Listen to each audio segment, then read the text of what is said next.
Hi everyone, this is Honey and welcome to my channel.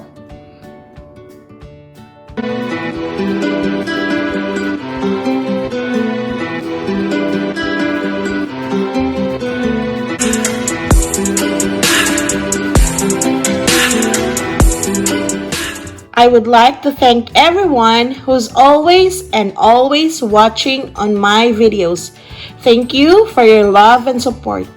For those who are new on my channel, welcome. Our recipe for today is chocolate caramel bites. If you would like to know how to create this, keep on watching. For this recipe, I divided it into the three parts, which is the base, the caramel filling, and the chocolate topping. For the base, we need 1 cup of all-purpose flour, half a cup of brown sugar loosely packed, half a cup of desiccated coconut or sweetened finely shredded coconut, and 125 grams of unsalted melted butter. For the caramel filling, we need 125 grams unsalted butter, roughly chopped,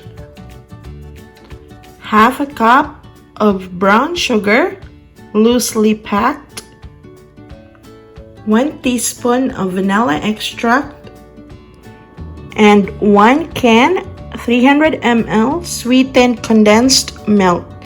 You can use any brand available in your area.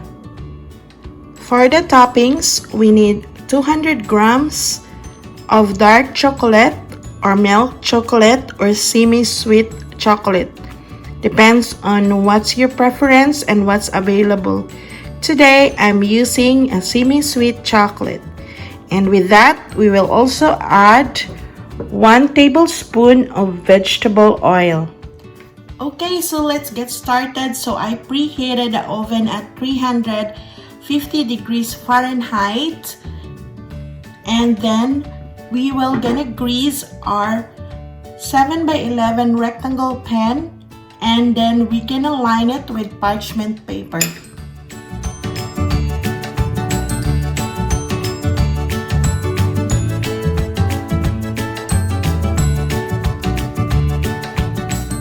So make sure that when putting your parchment paper, you have an overhang so that it's easy to remove your squares. Now it's time to make our base. So all we're gonna do is to combine our base ingredient, which is the flour, the brown sugar, the desiccated coconut, and the melted butter. So we're just gonna mix it all together and make sure that all the ingredients are well incorporated with each other using our rubber scraper.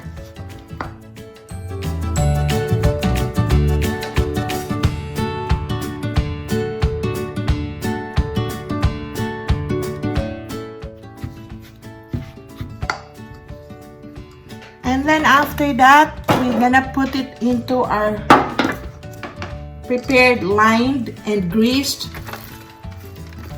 baking pan. And then you're just gonna spread all your base mixture evenly into your pan. And then you're just gonna grab a flat surface glass to press all this so that you have a firm and solid base. Okay, so after doing that, we're gonna bake it in a preheated oven at 350 degrees Fahrenheit for 15 minutes until the surface is golden brown. So while we are baking our base, it's time to make our caramel filling. So I put in my saucepan in a medium heat. We're gonna put in our butter,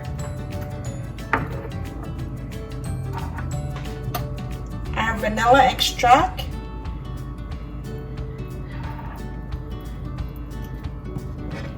and our brown sugar.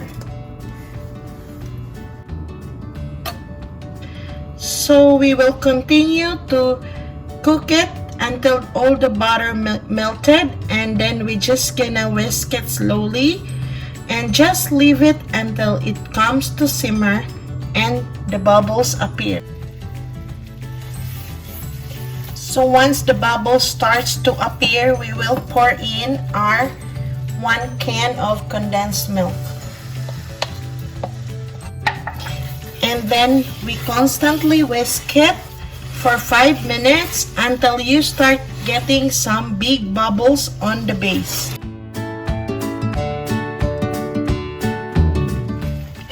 So once you see those big bubbles on the base, you're still gonna continue to cook it for another 1 minute.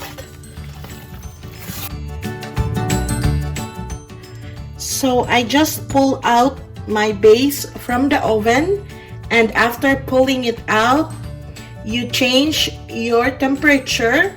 You lower it down to 320 degrees Fahrenheit. And then we're gonna pour in our caramel into your base. Using a spatula, you're gonna spread it equally. Now we're gonna put it back into your oven. So remember that you already put your temperature down into 320 degrees Fahrenheit. And then you're just gonna bake it for 12 minutes.